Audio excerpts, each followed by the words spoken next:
Welcome to the B-Sides and Beers podcast.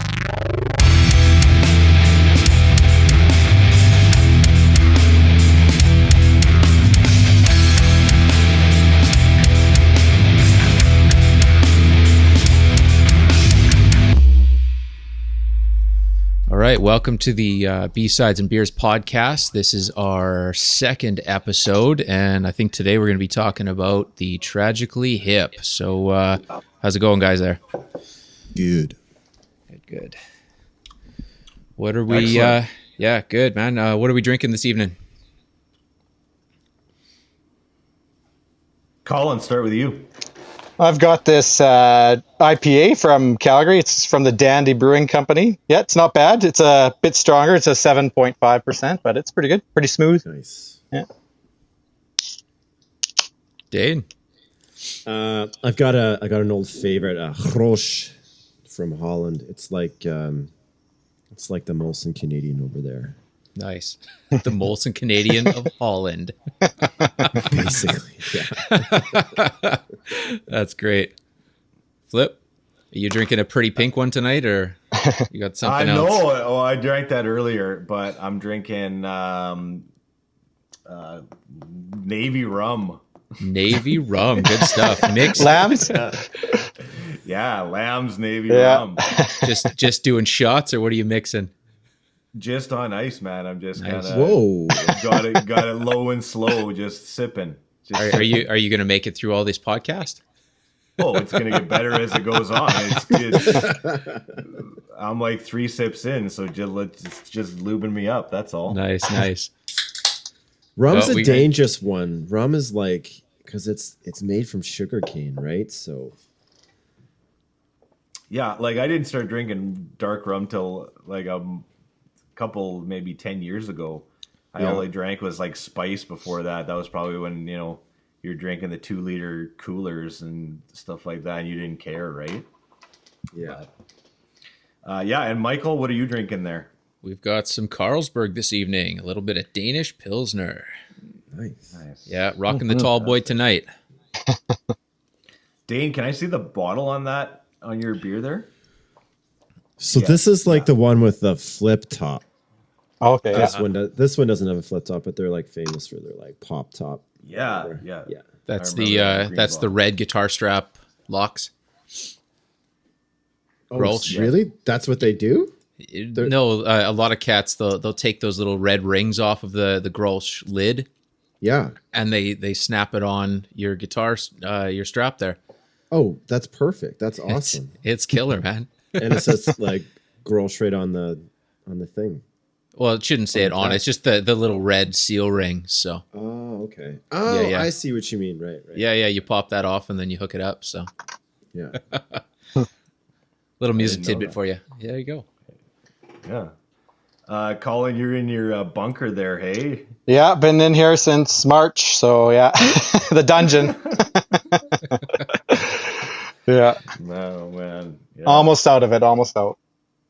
Yeah. Yeah, no doubt. Well, we got kind of all just about the entire western side of Canada covered on all the different 4 locations, so it's good. So yeah, we were kind of throwing around Tragically Hip last time as kind of our next idea for an episode, and I thought that having a super fan join us on this podcast to talk about your experiences with the band and your memories with the band and maybe some of your favorite albums or songs or lyrics.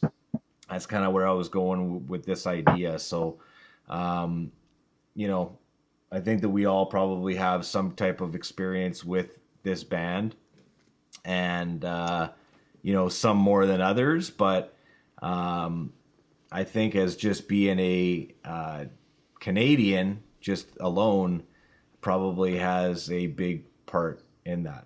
So that's kind of where I want to just kind of start it off. So Yeah, no, you know what? I grew up with them, and I always thought of them as my band, but through the years, you realize very quickly that they're everyone's band, right? So you have your experiences and you have your opinions and all that sort of stuff, but everybody kind of has that with the hip. It's kind of interesting that way. Yeah, it's funny how you can get like possessive about a band, Yeah. right? Like feels like you're the only one who understands that band. Yeah. Like they get me and I understand them, right? It's like it's kind of wild like that. Mm-hmm. Well, Colin, when was the first time you heard the hip? Can you remember? Yeah, I think I was 12 years old, and it was Fully Completely just came out. Nice. And I grew up on a farm, in the middle of nowhere in Saskatchewan, so we didn't get FM radio, even AM radio. And Locked in the Trunk of a Car came on the radio, and that was it for me. That was the song that got me. And we went to Saskatoon, once a month for supplies and shopping and that sort of thing. And I picked that album up, and yeah, that was it for me. So, Beauty. but that was in '92, I believe it was. Yeah. Yeah, it would have been. Was 92. was that on cassette tape? No, you know what? I'm a big music fan in general, so I bought the first probably CD player in my whole town out of the Sears catalog. Yeah, so the Sears catalog, I picked it out, and yeah, so it was my first CD that I bought too, actually. That's awesome. Yeah. That's cool. Yeah. I don't know if I remember the first CD that I bought. Yeah, it was. Definitely do. Yeah, I remember the first cassette I got. The first cassette I got was when I got my Walkman, and I got that, and I got the first Van Halen album on cassette. That was my Nice. first one. Nice. So Van Halen won? Yeah, like Oh. when I turned it on, like Running with the Devil. Boo! Oh, it blew my mind the first time. With the headphones on, right? Like when you're a kid, you've never really experienced that. Just, and a great album to start it with. First song is the bass drop is sweet. What about you, Dane? What when you think the hip, what comes to mind? Oh man, I think Roadside Attractions. I think we went to two of them as young lads. So for those of you who don't know, this was an outdoor venue. Where was it? It was one of them was outside of Camrose, like Right. Yeah. yeah. I don't know how far or close that was to like Big Valley, but in that area, I think. In the prairies, Alberta prairies, and we Yeah, would yeah. go. And I just remember maybe it was both times or just the one trip that we took, and there was a bunch of us that went to our buddy Kevin's place, and we all slept over. And I brought my dad's Suburban, and we packed 13 kids into this truck and a bunch of beers and a little bit of weed, and then we drove out and camped. It was like a camp over type thing. Yeah, it was a And pretty then- big deal. I remember those for sure.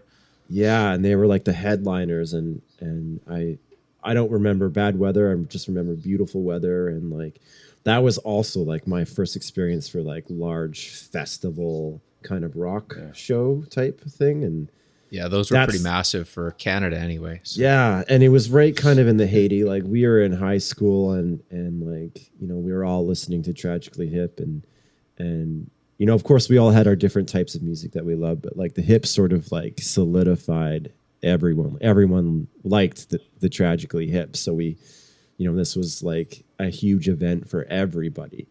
Right. And so I think that's really one of my fondest memories of Tragically Hip.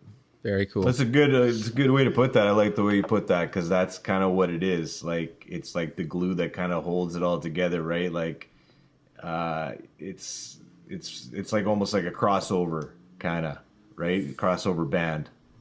Yeah, that's a great way of putting it. Yeah. Yeah.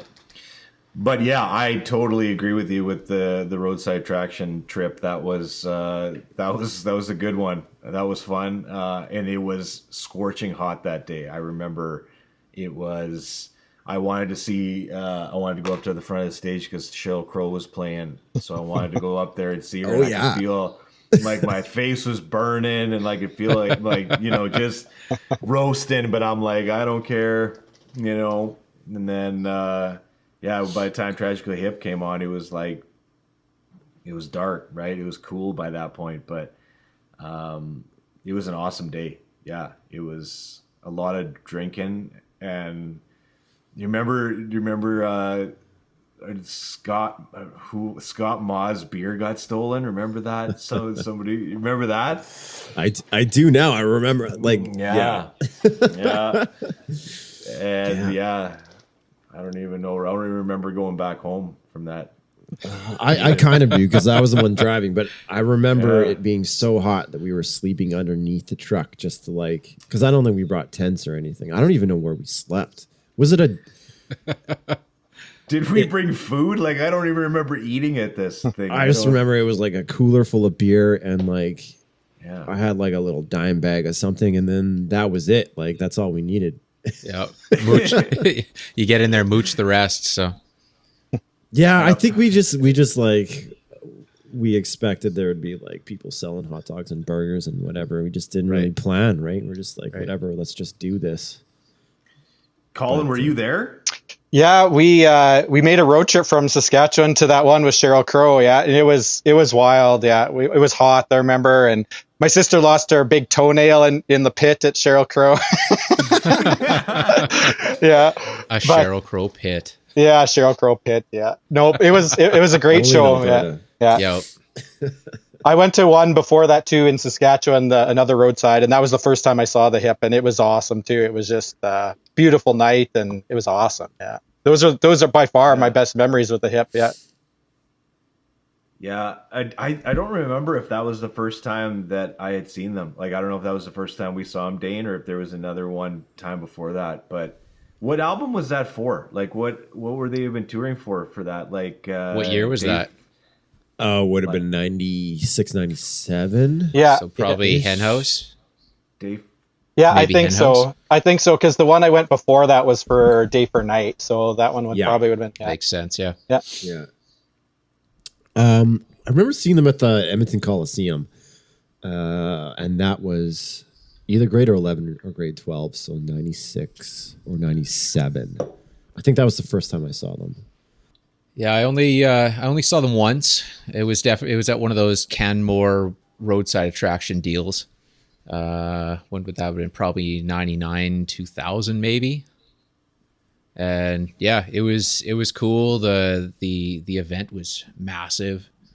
Yeah, I don't have a ton to say about it. The band was amazing. A lot of the crowd, whatever, I didn't care for, but it was decent. So, but with the hip for me, it was kind of a late coming for myself.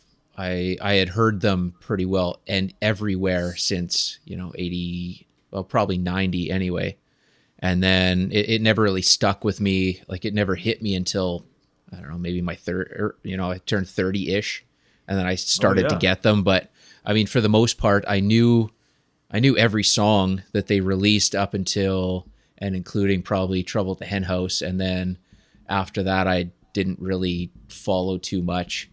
But I was always into the heavier vein of things. So it was just kind of a background bar band for me, I guess. So, Yeah. But since I turned 30 and then even, when Gord died, then it kind of shifted another gear and I kind of started delving deeper into it. So, Dane, there was a quote that I found that kind of talks about what we were talking about before, and I kind of forgot to go to it. So I just want to say it because before I forget it. But Dallas Green. You read my mind. Oh, you were going to say this? That's Yeah, funny. yeah. That's funny. Yeah. So he said, if you're a musician and you're born in Canada, it's in your DNA to like the Tragically Hip. Yeah. And it's like something about that, maybe. I don't know. well, that's funny too. I mean, why was it such a Canadian phenomenon and nowhere else?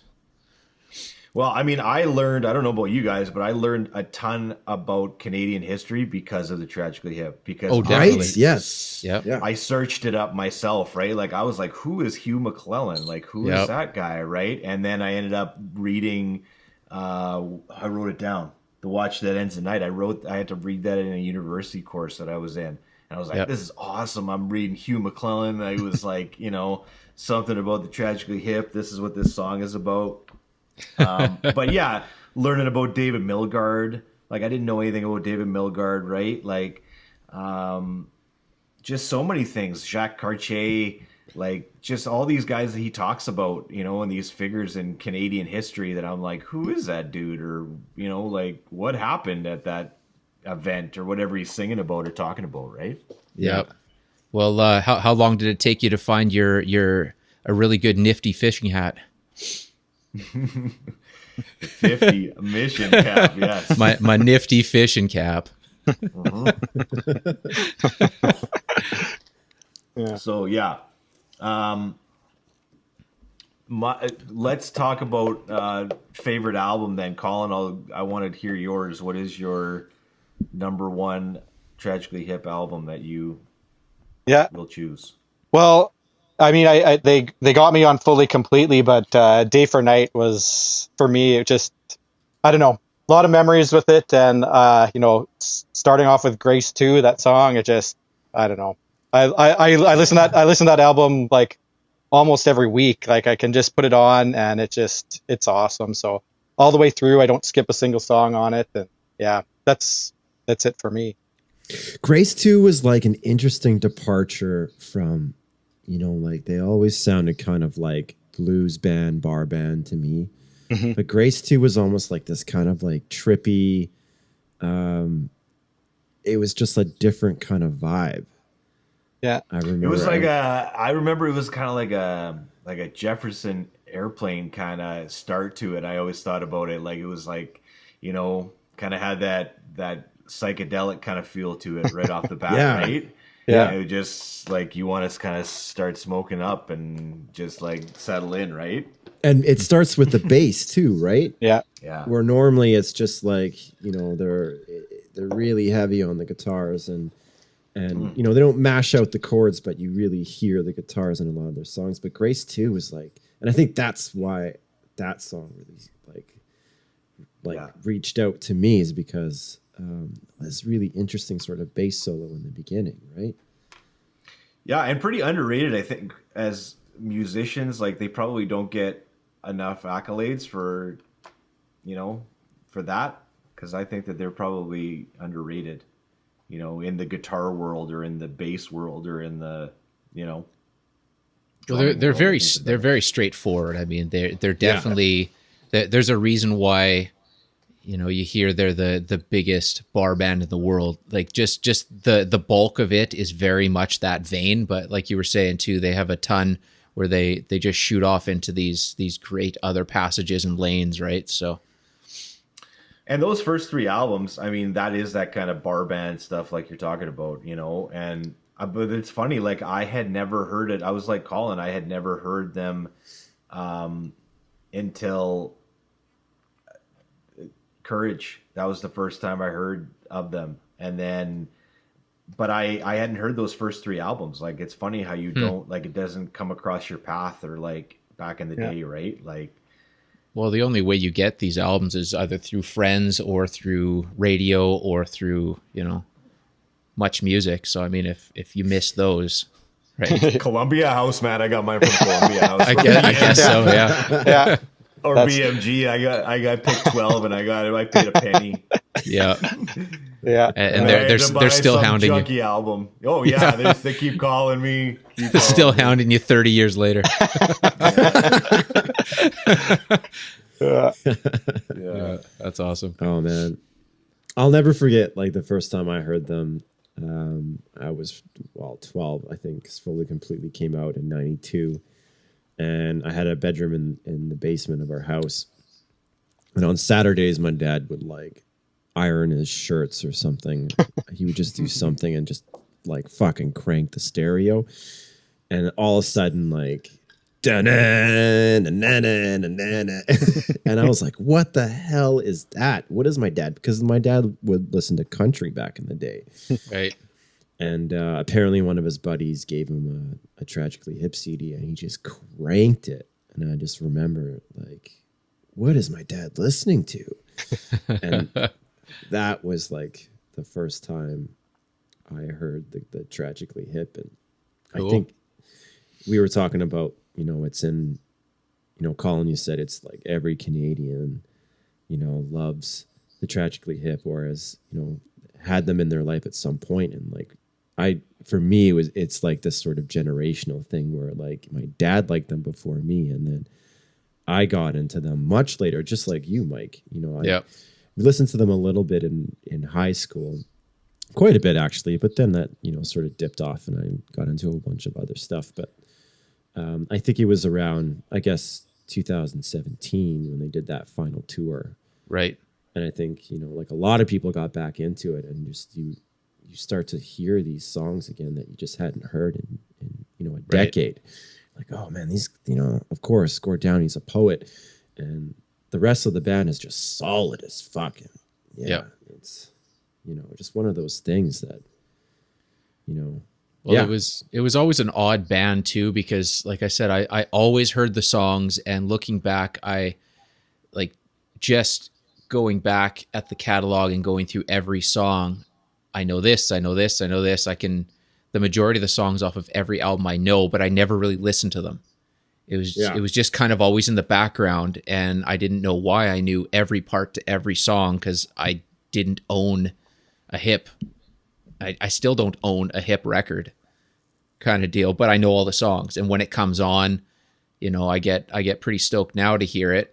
It's really cool background stuff for me, but it's just an odd band why it didn't grab me sooner, I guess, because now I love it for the most part. That's one band though I can't listen to like a mix of them, like even like a greatest hits. I can't do that. Like that's one band I have to dive that's the into only the way. Album. Yeah, I can't jump around with them. I don't know what it is. Well, that's the only way, because like I can't even pick one album, because I go through and I'll pick the 5 best songs off of the first 5 albums, and I just want to put those on a shuffle and go drink by a bonfire.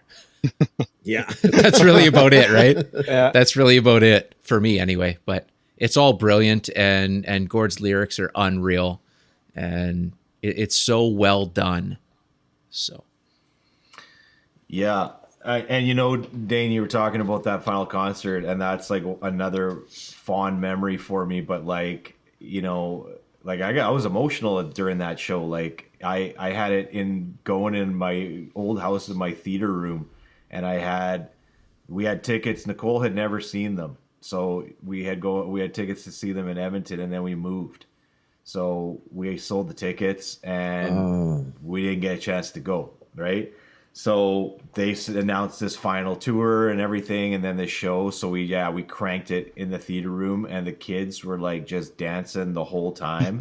And, we're just sitting there in the dark watching this, like fighting back tears, watching Gord struggle through this, but know that he's trying his best, right? Mm-hmm. Yeah. And it's like, it's seeing like a little part of your generation or your upbringing dying a little bit. You know what I mean? Like, you've seen him in concert so many times, and then you see him there, and it's just like, thanks, man. Like doing it one more time, it's got to be rough, right? Oh man, honest truth, I still haven't brought myself to like watch that concert, or like I guess there was like a tour that went on, but I remember I was in Germany at the time, and I felt really far away, like as you do when you're living abroad. Sometimes something happens, and in the country where you were born, and you just can't be there. And I just remember feeling so far away, and I still have not watched. I've seen bits and pieces of the last song, and like I feel stupid right now, I can't remember what the last song was, and like Gord Downey's just like freaking out and crying, and like I was like, I can't watch this. This is too much. And like, I don't know. I mean, Colin, did you see? Because I've heard you've been to like a lot of the shows. Yeah. Were you able to see one of these final shows? Yeah, I bought tickets to one show, and then I ended up going to 3 shows. We went twice in Edmonton, and then we did a road trip down to Calgary. So yeah, and each night was completely different, and like they played a few songs from each album. So they they kind of went through their career that way. And so it was very emotional, and people were crying in the audience. And man, when they came on in Edmonton and they played Grace 2, the first song, yeah, I think I lost it too. It was very emotional, and I'm with you too in terms of that final concert. I watched it live, but I have it, I own it, and I can't watch it again. I haven't been able to, so yeah. No, But it was, I'm glad that I got to go and I got to share it with, some people that my sister who I went to my first hip show with, and then my wife's sister too hadn't really seen them. So it was really kind of cool. It was way more emotional than I ever anticipated. It was something else. Yeah. That's legitimately though, that is the first rock star that died where I broke down. Like we found out, Nicole and I found out and just kind of broke down together. Like it was just, that's the first time though that's ever happened. Yeah, you texted me. I was in Australia, and it was the same with me. Yeah, same thing. Yeah. But anyways, yeah, I want to go back to Day for Night, though. I want to come back to that again. I checked out. Okay? Well, maybe you guys saw this too, but I didn't know much about Mark Howard, the guy that produced Day for Night. But he's got a book apparently too, which I kind of want to check out. Have you read that, Colin? No, it's on my list on Amazon, but I haven't bought it yet. Yeah. Oh, okay, yeah. Just the list of people he worked with. Holy crap. Yeah. Oh yeah, tons. But like I read a little bit more about him, but he comes in like to these spaces and he just changes them into a recording studio. So like somebody wants to record in a cave, he just like sets everything up in a cave. Yeah, like that, and that's one of the things he lists on there. And there was like castles. Like he just sets everything up. So they were like, "Well, what's your secret? Like, what can you tell? Like, something about how you record?" He's like, "My thing is to use wherever I set up the studio, I make ridiculously high ceilings." And then he said he gets the entire band to play at the exact same time and catches it off the floor. And he said all of the sound goes up and gets lost up top. And he said there's no bleed over with the drums. So he puts up like ridiculously high drywall and then hits record. That's the same thing with going back to Zeppelin or any other band that came after that would be recording in these big halls for, you look at When the Levee Breaks, same kind of thing.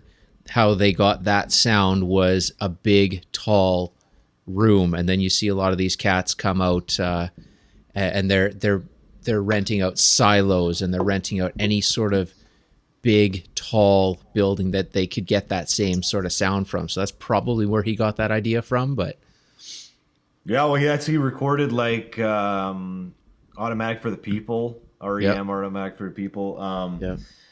But anyways, like, and he did Bob Dylan Time Out of Mind, and that was, he was talking about too. He had 15 musicians playing at the same time, including two drummers going at the same time, and he just take them live off the floor like that. So, and I read too, their other producer for Fully Completely, they did it track by track, built it all, and did all the vocals in 3 days. And it took 5 weeks to do Fully Completely, but they built it and built it and built it and just kind of layered on top of it. Whereas Day for Night just took it right off the floor in like this beautiful French Quarter spot in New Orleans that Daniel Langlois owns. And that's awesome. Yeah. So anyways, yeah, it was just kind of cool how it was the difference between those, you know what I mean?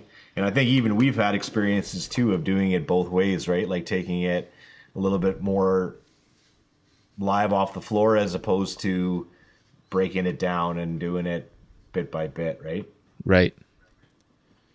So yeah, I get that's how you keep, I guess, the intensity. I mean, I'm just looking through this list right here. That's unreal. Mike, when you said that, I was like, for sure Chili Peppers, and I see that right here, Californication. Just the single. It's not the whole album for that Oh, one, it's- but it's yeah, it's kind of just the cool. He's single. got Dylan on here. He's got Tom Waits on here. He's got Neil Young Yeah. on here. That's killer. U2, Iggy Pop, Ian Thornley. Ian Thornley Secrets. Yeah, that's cool. Scott Whalen, 12 Bar Blues. Man, I'd like to listen to that album again. It's still solid. It really? I think so. I still enjoy it, man. I don't know. It's definitely not a strong comparatively, but I still enjoy that album. It's such a cool That was like his- departure. It's Yeah, such a it's cool Fuck departure You. from the other stuff that he's done. That was like his "fuck you" album. I can still do heroin if I want. Right? I don't think he ever had a time that he didn't say that. So Yeah. He God rest played his soul. like all instruments on that album, That's right. like everything. Yeah. You kind of forget that too. Like, yeah, I don't know. That's a weird album for me. Like, I've tried it a lot, and I've tried to like it, but there's something about it. Like, I dig the first couple songs, but I don't know, when he gets to like the papa stuff, I'm like, I think I'm out. I think for me it's a cool maybe once a year listen kind of deal just to get that other side of him, I guess. He recorded a Christmas album. Did you guys know that? I saw Yeah. something about that. I have not heard it, but yeah. Covers, or did he come up with his own Christmas? No, I think it's the classics. Oh man. Yeah, Not surprised, I guess, but yeah, I'd give that a shot around Christmas time when you're sitting around with your friends and family. Yeah, it's the classics. Yeah. Yeah. And two, the other thing I wanted to mention too, when we were talking about Fully Completely, I've always loved that album cover too. Oh yeah. Yeah, like I remember seeing that again, the first time and just staring at it for a long time, but it was so small on cassette until you got it. But I think the cassette had I can't remember if the flip out. cassette had the fold out. Yeah, it would have had the fold out, yeah. the poster, and so then I had the poster. I don't know if that was from the CD or not, though. Colin, do you Oh, remember which? The posters are usually the CD. Yeah, the CD had it. Yeah, because I had it in Yeah. my room. I had to hide it because my parents wouldn't have been too happy about that. But fairly conservative parents, so That's funny. Yeah, I found out about that painting though. And that painting, the Rob Baker, the guitar player, got together with this Dutch artist and gave him this concept of what he wanted to see. And then this is what this Dutch artist came up with. And it was 30 photocopied like pictures all put together in one. Segmented photocopied images, yeah. Yeah. That's cool. So, but then they didn't own the painting. They had like rights to it, but they didn't own it. But then in the late 90s, they bought it together as a band, and it hangs in their studio. That's Wow. awesome. Yeah, which I thought was kind of sweet. Which then made me think, what would the Think Not Think studio look like if it was ever at that point where you could just go in, and what would be your ultimate studio experience? Think about that one. That maybe is for a later episode, but Yeah, definitely. I've been working the past 15 years to make that happen. So yeah, I just can't imagine having your own like personal studio to go to just lay down some tracks and hang out. well, that's basically where I'm at now with home recording, man. I can do everything except for getting live drums here. So, and it can sit well enough with any, for the most part, any big record out. There's almost no reason to pay $1 million to do a record now. Yeah, I don't even know how much it takes or how much it costs to make a record these days. It can be ridiculous, and when you're looking at the last Tool album where they were talking that they recorded everything on proper tape instead of digital. So they spend and no one listened to it. tons of I'm people just listen to it. No, but the thing is you spend like $5 million in an album doing this to tape with the the greatest gear in the world, and then people download it on their phones and listen to it with shitty headphones, and it doesn't matter unless you're listening to it in an uncompressed, wave or, that sort of a format. You won't notice any of the nuances anyway, so it's kind of odd. No, Dane, they got 16 minutes in and then gave up. That was only one song, though. Yeah, that's track one. Yeah. Oh man, I was actually looking at them today. I was looking at, I guess, albums sold. Yep. From first release up until the previous one, and I remember Tool being like this crazy, kind of metal, kind of like prog rock band, and like Keenan being like this crazy guy. And now it just like, it still sounds the same. And I guess like you need progression, right? Definitely. You kind of like, and a lot of artists can't really pull it off, and that's it. That's their life cycle, and that's fine.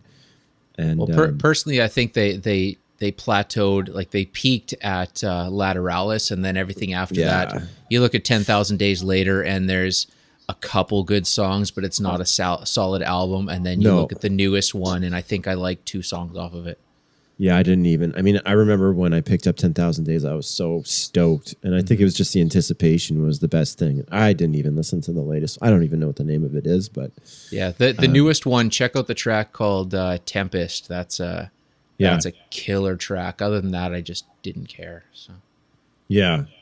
But, but just sort of like neatly putting this back into, the Tragically Hip. I think they were able to do that. They were able to sort of like take this sort of very basic bar sound, and like each album was a progression, and each album was different. And I think,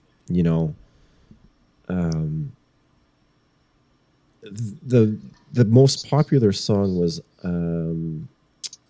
Ahead by a Century. Yeah. Right? that was their number one. I think that was their number one single, and I think that was on one of the last albums that they did. If I'm like scrambling through Wikipedia right now, but I mean, as far as like I remember, I mean, Ahead by a Century came out in like '98, or sorry, what's the name of that album? Trouble at the Hen Head House. by a Century. Yeah, Trouble at the Hen House. Yeah, Trouble at the Hen House came out in 96. 99. 96. I think it came out in 99. I'm looking right now. It says 96. May Yeah. 7, 96.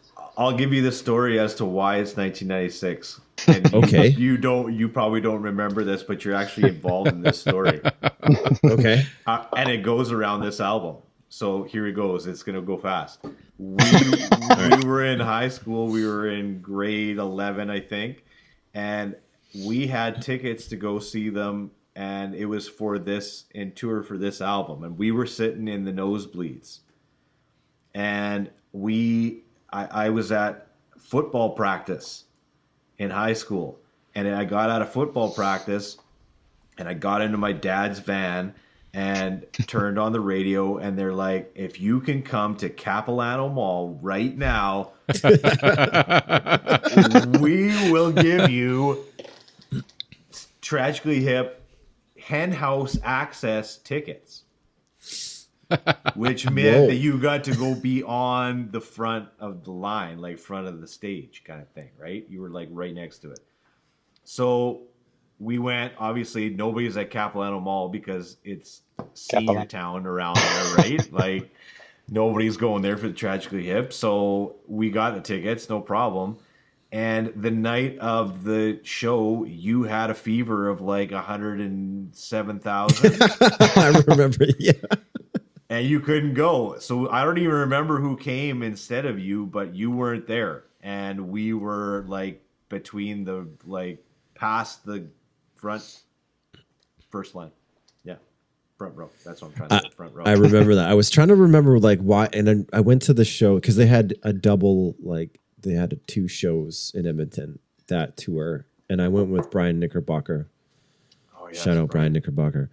And me and him went the day after, and we were like, those nosebleed tickets that you graciously gave us because you had the hen house tickets. It was that. No, It was still a good show, Oh yeah, sorry, but What a jerk. no, man. I mean, You had the opportunity, but you were hopped up. You were I done. was sick.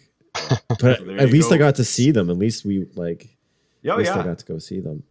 Yeah, funny. So there you go. There's the story to go along with that album. So, Colin, have you ever met any of the dudes? No, I've always thought about that I'd like to, but I'm really shy. So Fair enough. I could never bring myself to do it. I had a couple opportunities, but I just couldn't do it. So yeah, just from far off. That's all. Life's too short for that, man. Yeah, I know. Yeah, but no, unfortunately not. I don't think I know what to say to Gord Downey. Right? If I ever would have crossed him, I don't know if I think I probably would have been intimidated too. You know? Hey, how's it going? Yeah, like I don't know. I got a really good story about that. This is a quick one. My brother-in-law is a huge Core Blund fan, and he's friends with a guy who's in a band called the Outs. Shout outs, yeah. And so his name is Tabor. My brother-in-law's name is Tabor. And so this guy was like, yeah, I know Core Blund. Like, we'll go to a show. I'll take you backstage. It'll be cool. And like, you can meet him. And Tabor's like, awesome. And so they go to the show. It's a great show. And afterwards they head backstage and Core Blund is there.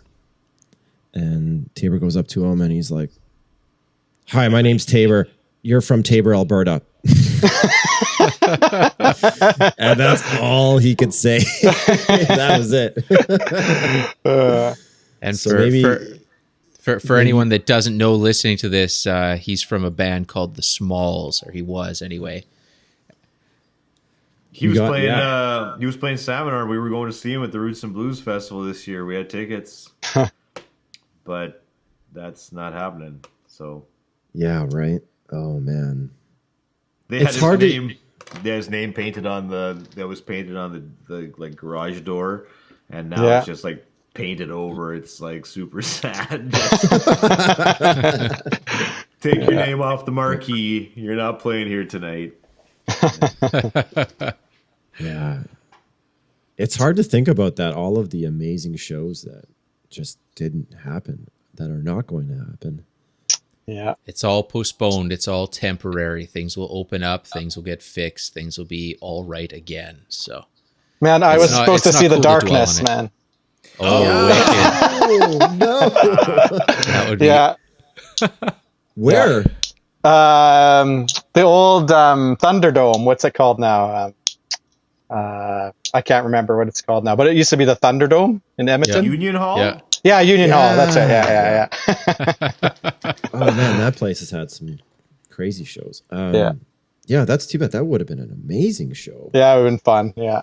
But, Did you get your money back, or is it just on hold? well, they held it for a little bit and then they gave it back now. So You're Hopefully lucky. they come around, I but- keep hearing a lot of bad stories about all these places just keeping your money. yeah.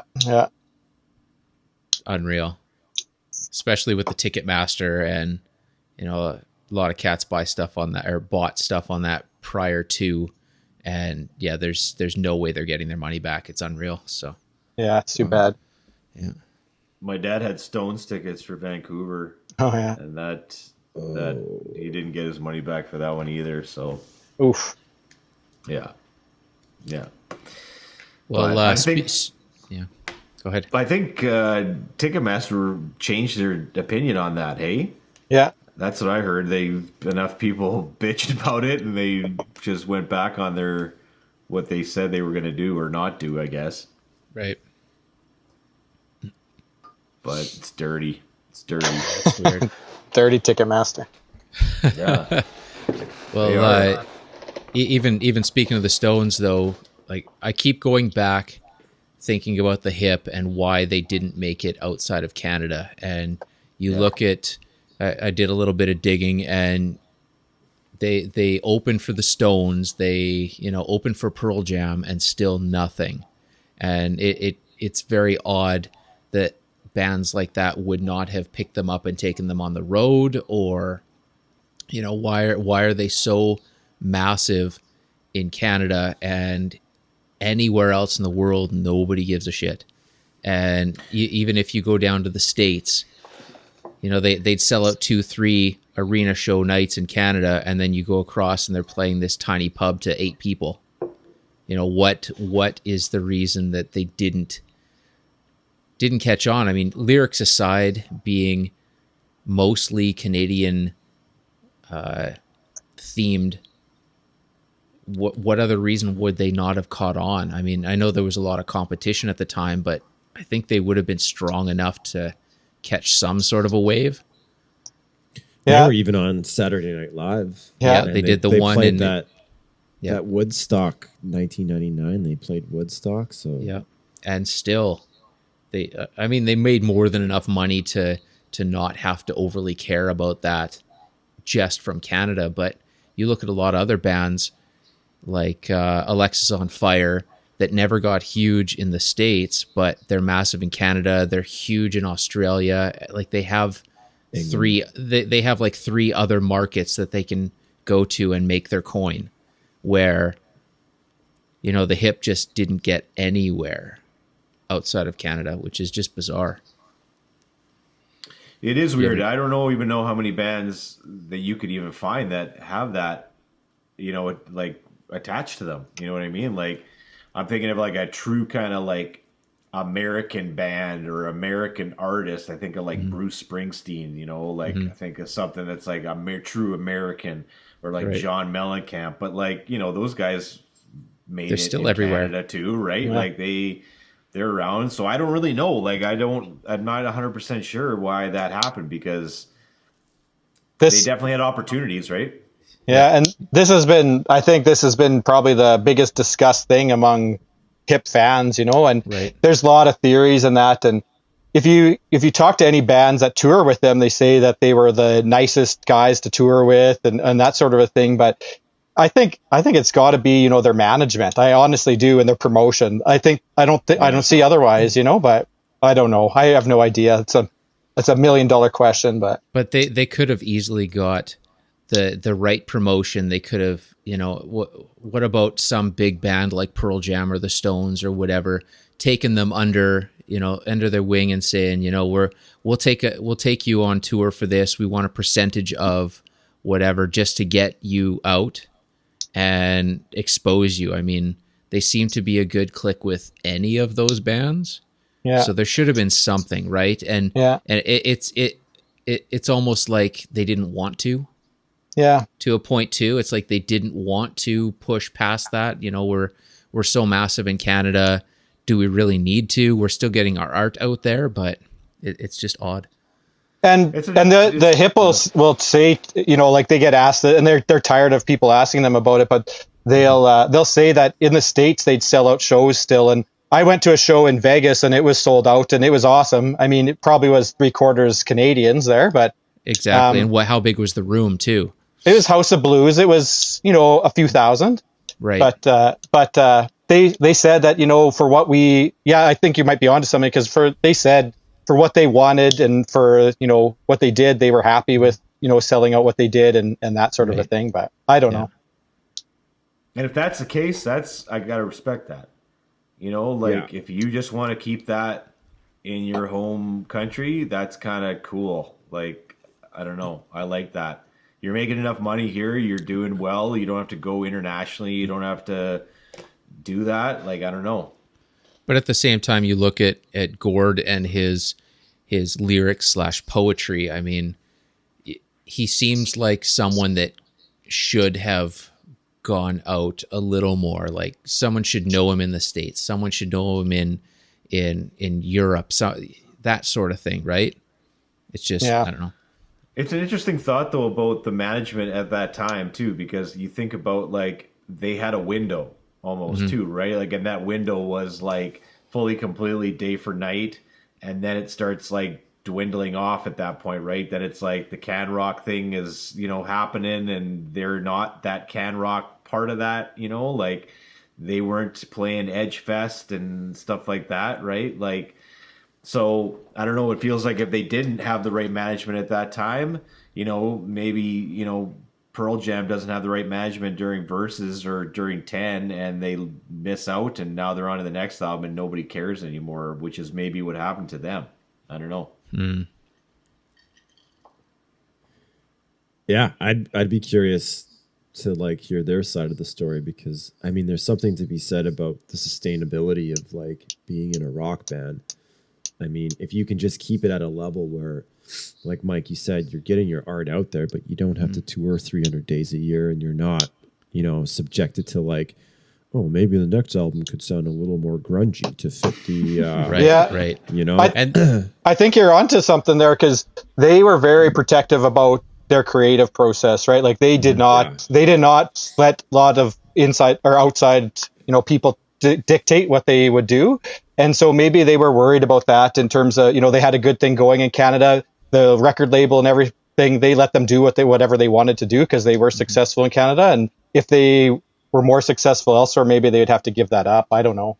Well, that's another question I have too, where if you look at the whole CanCon that came into Canadian regulation, where you had Canadian radio stations and TV and that had to, it was required from 70 something on that each one of these will play 30% of Canadian content.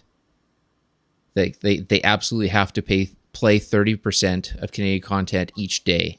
So if this was never put into effect, would the hip have gotten this big in Canada? Yeah.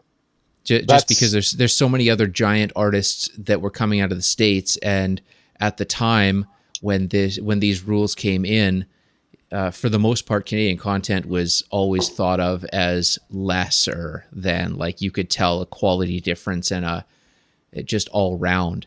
And then coming into the late 80s and early 90s, when bands from Canada started stepping up their game and things started sounding more professional in the grand scheme of things, worldwide market, it helped a lot of bands from there. But I mean, without that, would you even have heard them? So you're talking about not just Canadian artists, but like Canadian music produced and distributed in Canada, because there were Canadian artists that definitely went to the States and it exploded, like Neil Young and definitely. But that was a thing too, where you look in the 70s where people like Neil Young had to escape Canada to go down to the States, and they didn't promote themselves as Canadian artists. They just promoted themselves as themselves or American artists, and that's how they got in. If Neil Young would have stayed in Canada, he would have been nothing. If Justin Bieber would have stayed in Canada. We wouldn't have a global pandemic. Maybe that's the end of that sentence. I don't know.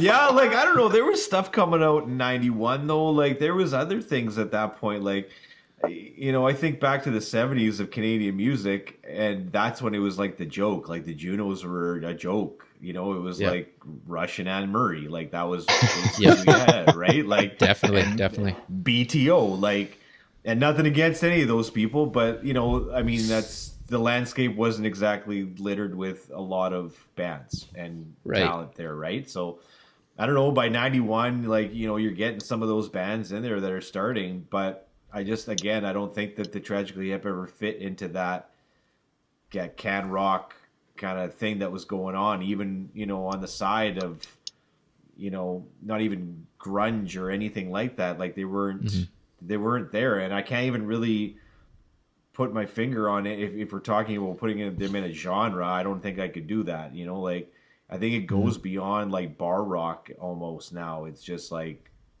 I feel like those first couple albums those are like that, but I don't know. Once you get to Fully Completely, it's like poetry, man. Yeah, there's that progression. Yeah. For sure. And there's And lots of maybe- stuff in the first albums too that has, great Yeah. lyrics. But There's a lot of strong songs all the way from their first EP all the way up to and including Trouble at the Hen House. So I mean, like every song or every album has at least 5 solid hit quality songs. what, Colin, did you keep going like even past like all the way to the end? Like Yeah, yeah.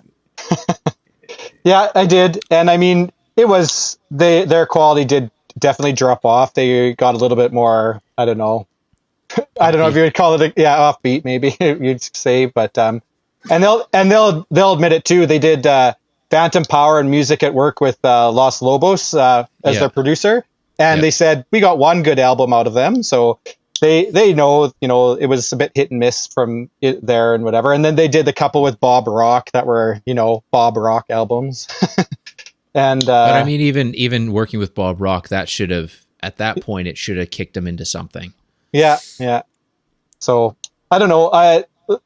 Like you said, I would say even up to Phantom Power, there's a good 5 songs at least on every album that's really, really good. And then after that, it was a little bit more hit and miss. But you have to give them some credit too as well that they didn't put out the same album every album too. After that, they kind of just did their thing, right? So Right. Yeah, and that's kind of like the ultimate, I think, as an artist. Like once you get to that point, you can just do whatever you want, right? Like some of these guys, like I think of like Jack White. Jack White can do whatever he wants these days, right? Yeah. He can. Yeah. What are you gonna say? I can't do that. Like I'll do that. Yeah. So And they're very just guys like that. comparable, yeah. Yeah, Well, they're very right? Like, comparable to Pearl Jam, that sort of thing. I mean, they had the same kind of career trajectory for the most part, not the fame wise, but the artist side of things. yeah, and just keep it going. There's a couple albums maybe you forgot about in there, and you're like, oh yeah, I forgot they did that one, and or I didn't even know they did this one, right? Like, Right. unless you're following them hardcore, like Colin. Yeah. No, I'm not knocking that. There's lots. Like there's lots of Yeah. albums even after Phantom Power, after Music at Work. Like there's. I had no idea most of these came out. It was ridiculous. See, there you go. Yeah.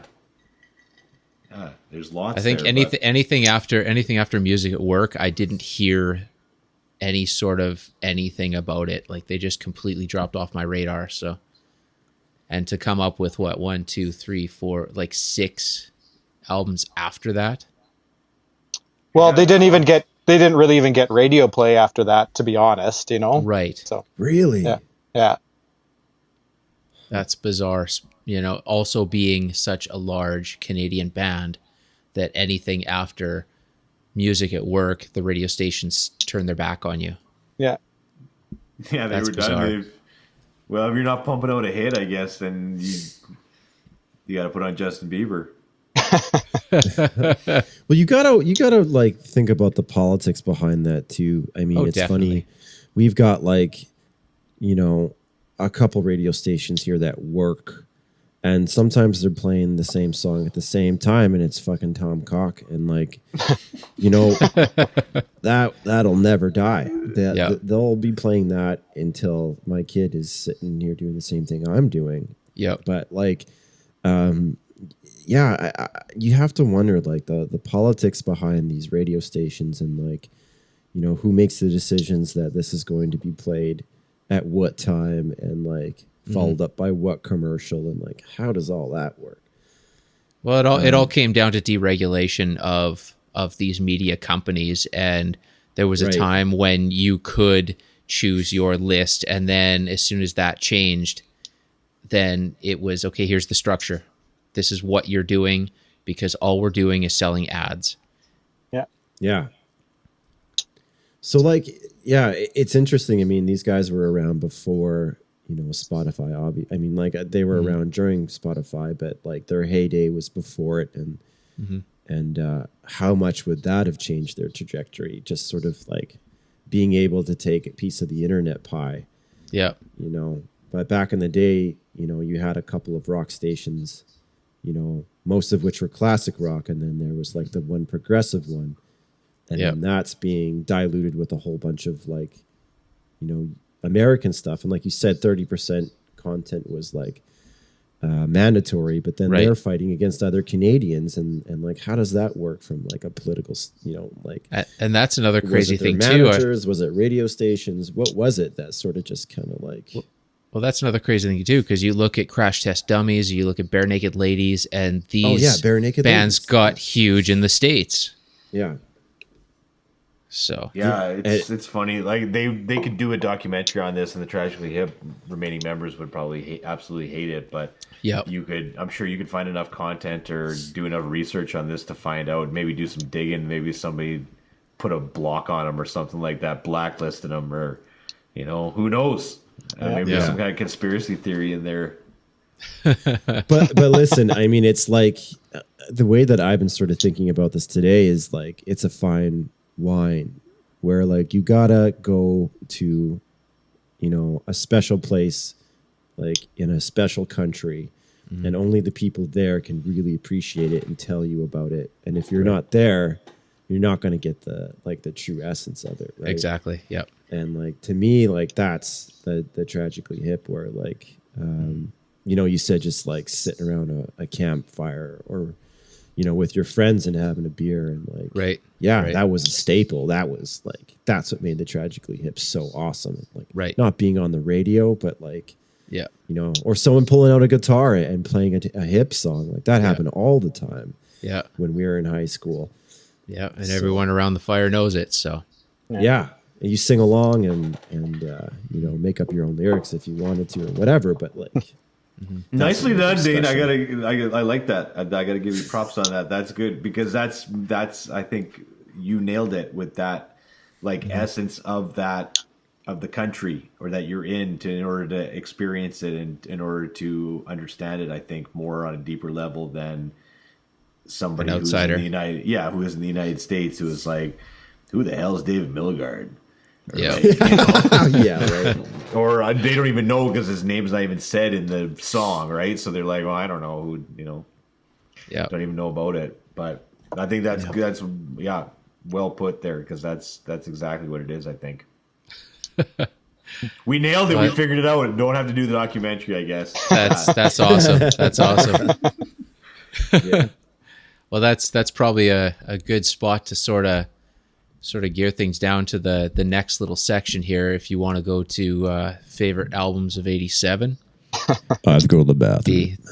Oh, right. Oh yeah, let's pause it and let's refresh the beers and drinks. Yeah. It's funny. Dane was the cause of the last pause for the last one too. So Getting old, man. My bladder is not the trooper it used to be. okay, let's pause it and we'll come back in a couple.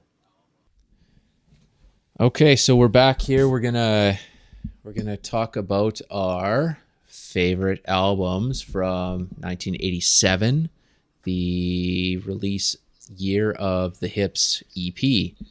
So who wants to go first? Let's let the new guy go first. I think. Okay, new guy. Let's hit it, Colin. Well, I know where this is going to go. But let me have my piece, I guess.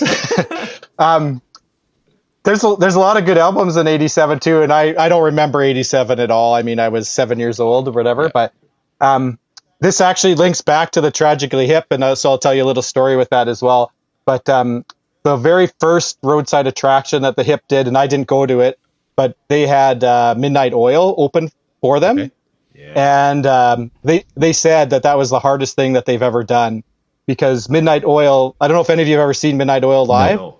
but they are absolutely incredible live. They have so much energy, and their lead singer, who ended up being a politician after as well too, he's an environmentalist and that sort of thing.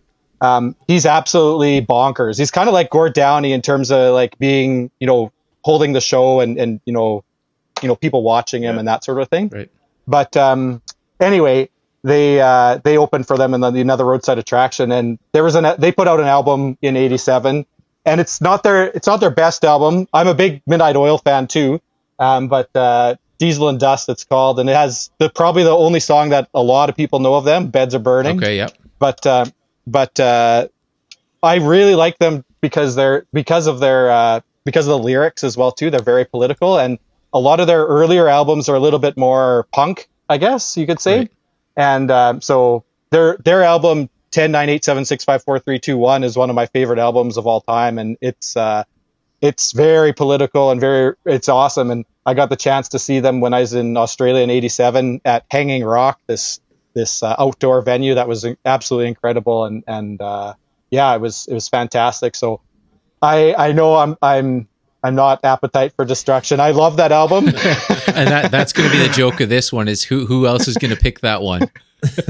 Yeah, but I could have easily picked that album, but I decided to try and pick a different one other than Appetite for Destruction. Yeah. So that would be my pick. There's a lot of other good ones on there as well too, but yeah, that's my pick. Midnight Oil, Diesel and Dust. Very cool. Next. Who Go, wants Dane. Who wants to Go- take Appetite? Go, Take Dane. it.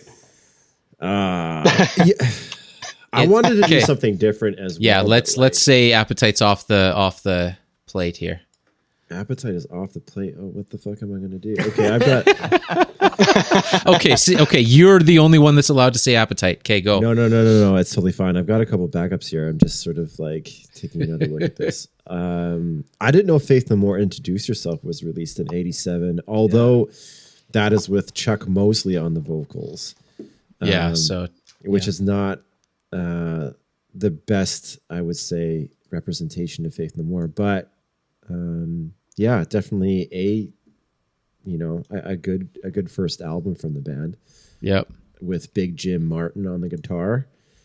He was also on Angel Dust, and I think he didn't return after that. But yeah, so Introduce Yourself. I didn't know that, released in '87. Okay, so I've got like an interesting fact here. Okay, so Lyle Lovett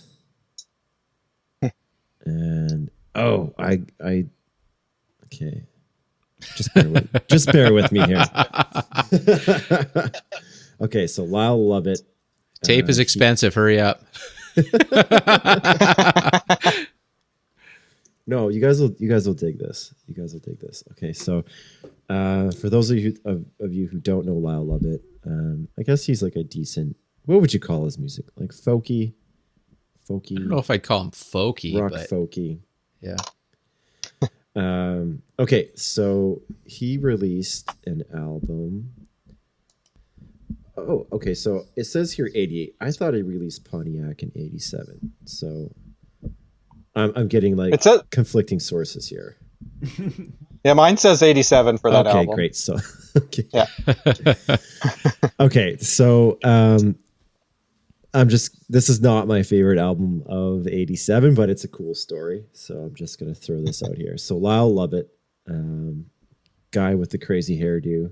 Yep. And was married to, who was it? It was like Julia Roberts. Julia Roberts, yeah. Was married to Julia Roberts.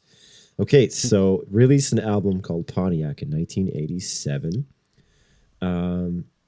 And his drummer, I'm trying to find his name here. I'm currently living in his drummer's old house. That's awesome. So how that happened was, and also I got a follow up to this. But so Lyle Lovett, I'm trying to find anyway, my Wikipedia skills are sucking right now. So there was a lady here that married Lyle Lovett's drummer, and he lived here for a period of time, and then they moved to, I don't know, I think California, and we purchased the house from them 2 years ago. And I know this because on the outside of our home we have these cameras, and of course they took all of the computers and everything, or whatever they had it hooked up to, and so I just asked the neighbor about it, and I was like, oh, I see like there's these cameras outside of the house, and do you know anything about that?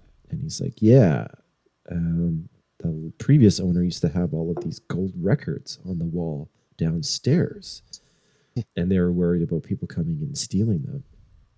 And I was like, oh yeah, who was the previous owner? And so I'm not going to say who she was, but Apparently, she was married to Lyle Lovett's drummer. And before this, she was married to the drummer from a band called Little Feat. Yeah, I know Little Feat. There you go. So more, I guess, probably like Canadian band, but apparently they used to like have huge parties here, and then they would drive down the coast and tour into California and come back up and have all these like crazy parties in the backyard and stuff like that. So this is all like, stories from the neighbor, and the neighbor likes to tell stories. So I don't know how much of it is true, but there you go. There's my 1987 album. I'm going to say Lyle Lovett Pontiac. Okay. Just because who knows that the drummer might have been sitting in this very room a couple of years ago. Just stroking his gold albums.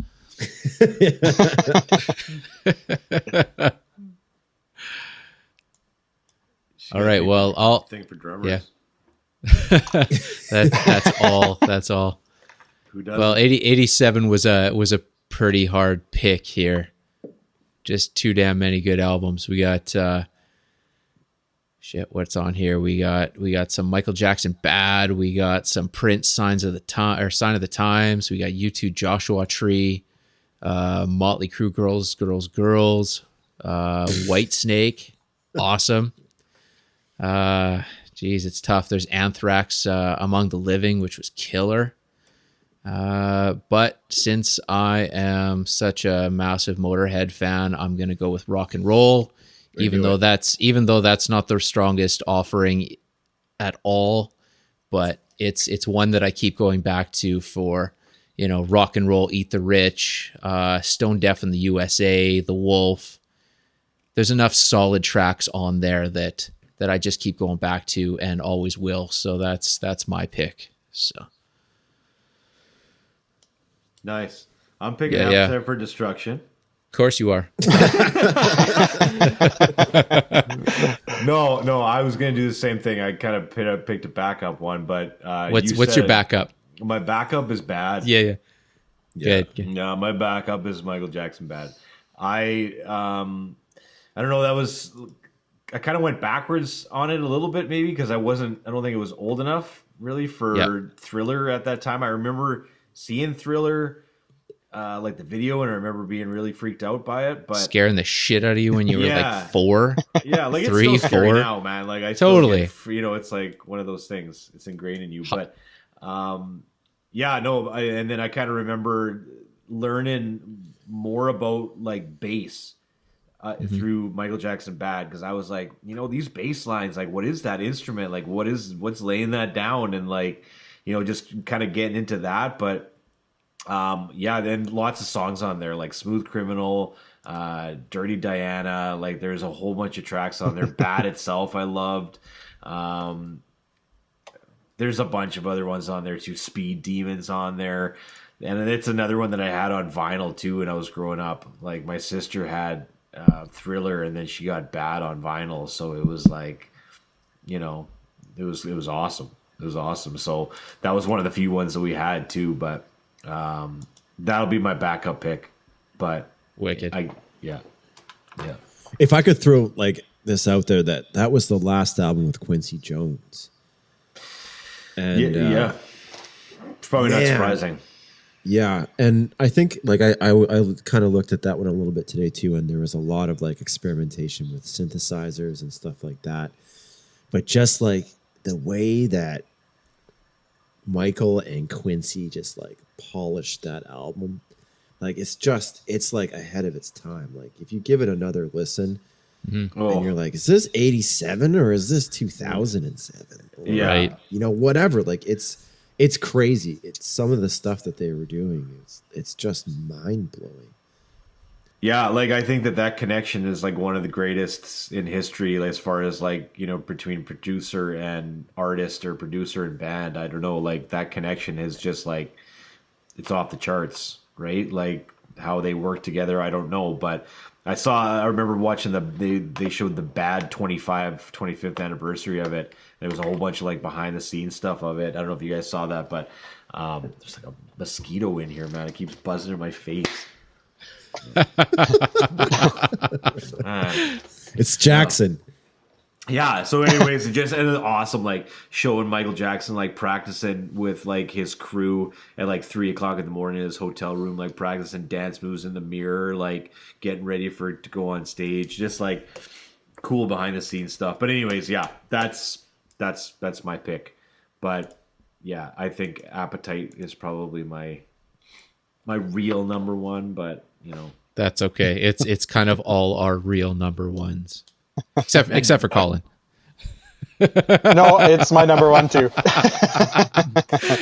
I had Dane was the guy that introduced GNR to me. I remember it fondly because we got in trouble. We were I remember first like just seeing that album and then flipping it open, right? The And fold seeing- open, Man, the fold open. I was just like, Yep. "What? This is Yep. like serious. Like Next I shouldn't level. even be looking at this." Yeah, like, and then I found out later too that was the original cover to the album, and they made them change it. Yep. So like I can't imagine that being on the front cover. But anyways, yeah, like, and then Dane and I had GNR on, and we were doing bottles at his house, and we were like little kids, and his neighbors got angry at us and told us to shut it off because it was like devil music and we got in trouble. But it was bad stuff. Damn kids. Yeah. I don't even know That what was year it like, was. oh, I mean, we were young, and like I keep going back to that. That set the trajectory for like all of the like horrible satanic music that I got into as a young lad. And like, funny enough, like grade 5. How old are you in grade 5? 10, 11. 10, 11, 10 yeah. years old? 10? 10 maybe, 10, 11, yeah. Something like that. Yeah. And like my dad bought me that tape. And like, all right, cool. And like, but like, I remember it just changing my life. Like, holy shit. Yeah. And just like Mike said, like you open up the album cover and I remember thinking to myself, like, these guys are dangerous. Yep. Like, I swear to God, like I thought they inhaled like air freshener or something. Like the crazy things you think as a kid, I was just like, I bet you these guys just do like air freshener all day and play music. And like, I don't know why I thought that. It was just like these guys were just like the baddest. And I remember like because I had cousins that were about my age, a little bit older, and then uncles that were actually close to my age as well. So I was familiar with like hair metal because that's what they were into. Yep. But this was like different. This was like these guys were fucking dangerous. They weren't out like getting chicks, like they were out doing drugs and like you know All of them.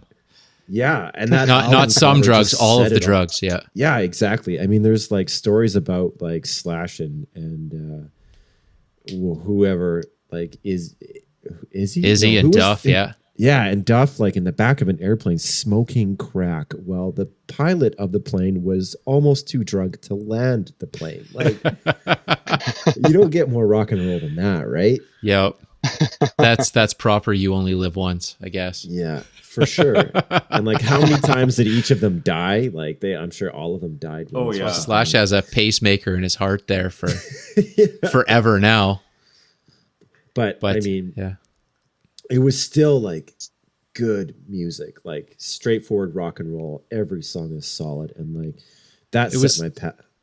It was like nothing else. That was the thing. Yeah, And there was a story my buddy told me before where he was a huge Cult fan, and he went to go see the Cult, and Guns N' Roses were opening for them, and nobody knew who the hell they were.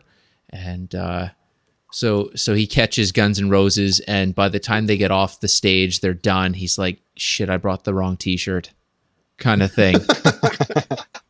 Like it's very much that, you know, that kind of a huge change.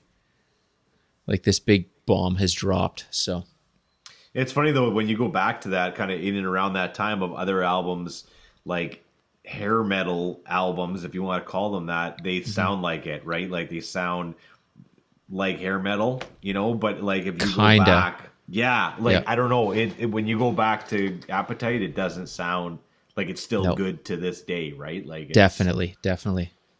yeah, like it holds. I don't its even own. know. To be honest with you, I don't even know if you could put out an album like this today. Like, you know, No. including the album cover and everything like that was involved with that album that they released. I don't think you could. You could put it out. No one would hear it, but you could do it. Yeah. It would have never gone anywhere, unfortunately. So. Oh, yeah, I mean, I don't know. It was just like one of those albums that is, I mean, still holds up, and like, you know, half the band is, I guess, still doing it. Like, who's still in Guns N' Roses right now? Are all of them doing it? I think so. No, the only one that's I don't know about the only one Izzy. that's not is Izzy, and they've got Okay. they've got a different guitar player in there right now, and he's killer. Like, he's better than Slash. It's unreal. But it's Slash, Duff, Axel, and like, is Matt Storm still on the drums? Yes. Wow, really? Yes, he is. Yeah. Yeah, no, there's a bunch of other albums. It was funny, we were talking about Def Leppard last week too, or the last one, and Hysteria is on there too in 1987. Yeah, so That one's on there too. So there's that a was bunch. the album that broke Def Leppard, I think. Hysteria was the big one. That was it, not Pyromania. Is that No. Yeah. Yeah. There's a Tom really- Waits album too. Yeah, and the album that everyone forgets is Death Angel Ultraviolence. Whoa. Yeah. Still love that album to this day. I'll have to check that out. Is that It's great. What kind of It's music great. is that, Michael? It's thrash, man. What do you think it is? What do you think, sir? Pop. It's a little bit of pop. Yep.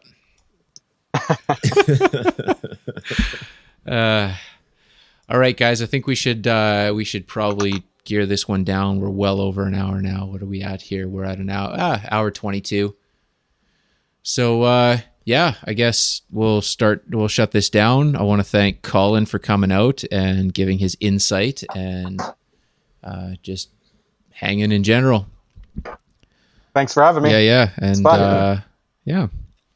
That was great to talk to you, man. Thank you so much for coming on. Like I said, it kind of, as soon as we were talking about Tragically Hip, I'm like, well, let's try having a guest on here for episode 2, and it was good. Oh, thanks. Yeah, I appreciate it. All right. Well, I guess we'll sign off here for this one. And thanks for coming out. And, cheers.